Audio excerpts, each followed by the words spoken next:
Glad you are here. Really happy to have with us Lindsey Singer from Colorado Rising Action. They're doing great work over there.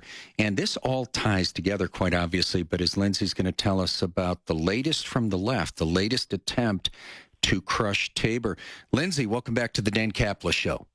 Thanks for having me on.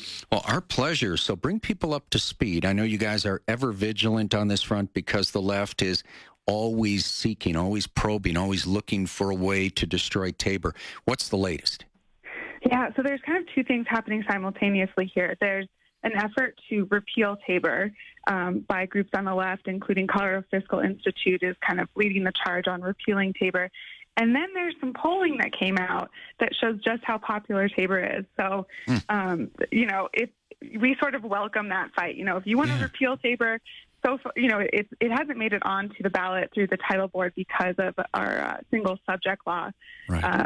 But if it did make it onto the ballot, bring it on because Tabor is incredibly popular with Coloradans. Yeah, tell us about the polling. So basically what it says is that when people know, this is all registered voters in Colorado, and the demographics were split much like the voting population is in Colorado. It's a third Republicans, a third Democrats, and a third unaffiliated, just about. So when it comes down to it, when people hear the definition of Tabor, which is that it requires voter approval to raise taxes and that it limits the growth of state spending with population growth plus inflation. When people hear that, 71% are in favor of the Taxpayer Bill of Rights.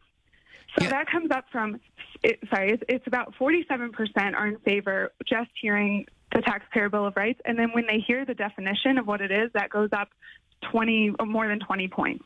Yeah, it makes perfect sense, Lindsey. I think the unanswered question, and I'd be betting on you and Tabor and Colorado Rising Action and the GOP, et cetera, on this, and all sensible people.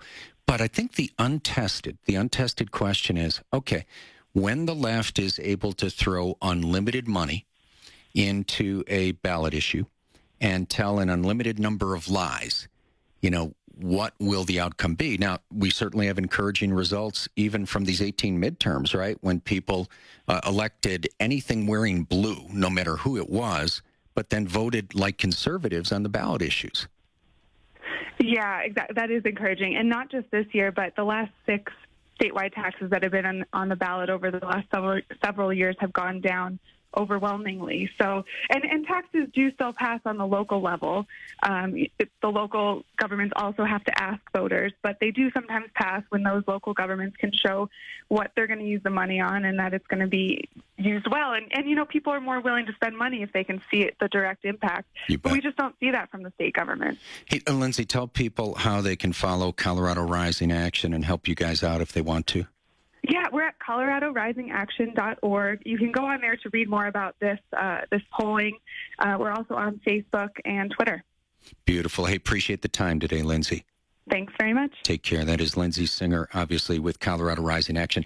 Lines on fire.